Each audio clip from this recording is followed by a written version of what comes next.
भक्तों, ये बात जानना हमारे लिए बहुत जरूरी है। कभी हमारे घर दरिद्रता और परेशानी ना आए और हमेशा सुख समृद्धि और खुशहाली बनी रहे।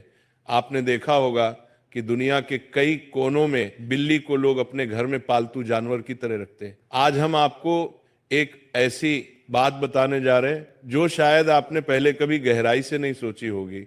अगर किसी घर में बिल्ली अपने बच्चों को जन्म दे तो उस घर में क्या घटित होता है। आजकल तो कुत्ते और बिल्ली पालना एक फैशन जैसा हो गया है। हर दूसरे तीसरे घर में कोई ना कोई पालतू जानवर आपको मिल ही जाएगा। लेकिन भक्तों, क्या आपने कभी सोचा है कि कुत्ता या बिल्ली पालना सचमुच शुभ है या अशुभ? बिल्लियों के बारे में तो आपने बचपन से लेकर आज तक कई बातें सुनी होंगी, कहानियां, किस्से, और यहाँ तक कि कुछ ग्रंथों में भी इनके संकेतों का उल्लेख मिलता है।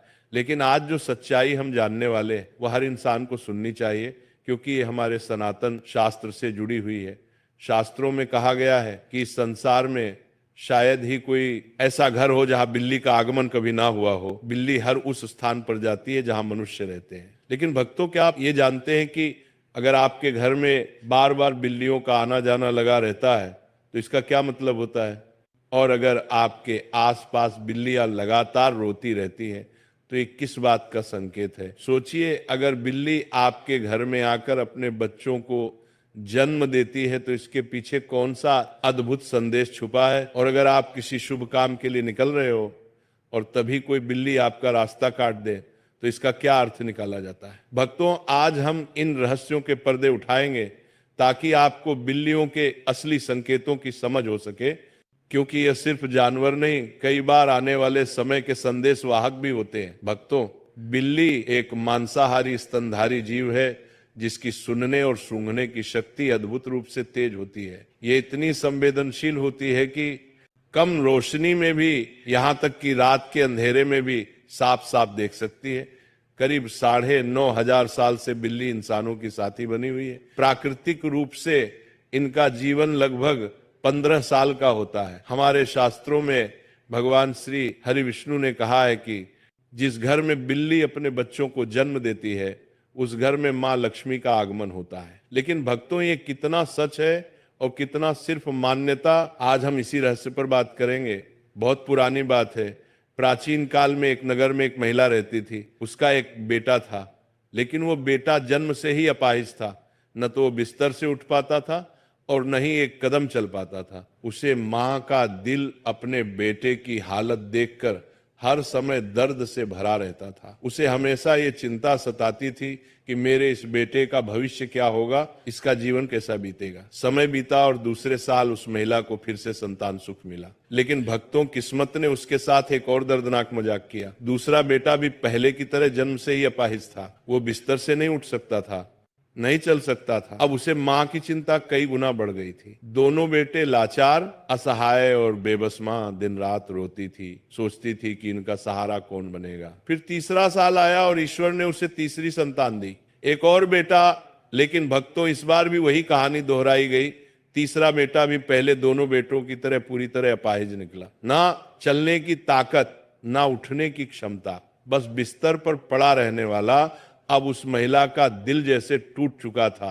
3 बेटों की वही दर्द भरी हालत देखकर उसका जीवन एक गहरी उदासी में डूब गया। वो हर रोज ईश्वर से सवाल करती है, प्रभु, आखिर मैंने ऐसा कौन सा पाप किया है कि मेरे सभी बच्चे इस हालत में जन्म ले रहे हैं। भक्तों, अब वह महिला को और भी ज्यादा चिंता सताने लगी कि अब मेरे 3 पुत्र हो गए, लेकिन 3 ही अपाहिज हैं, तीनों ही चलने फिरने की हालत में नहीं है। इनका भविष्य क्या होगा? अब इनका लालन पालन कौन करेगा?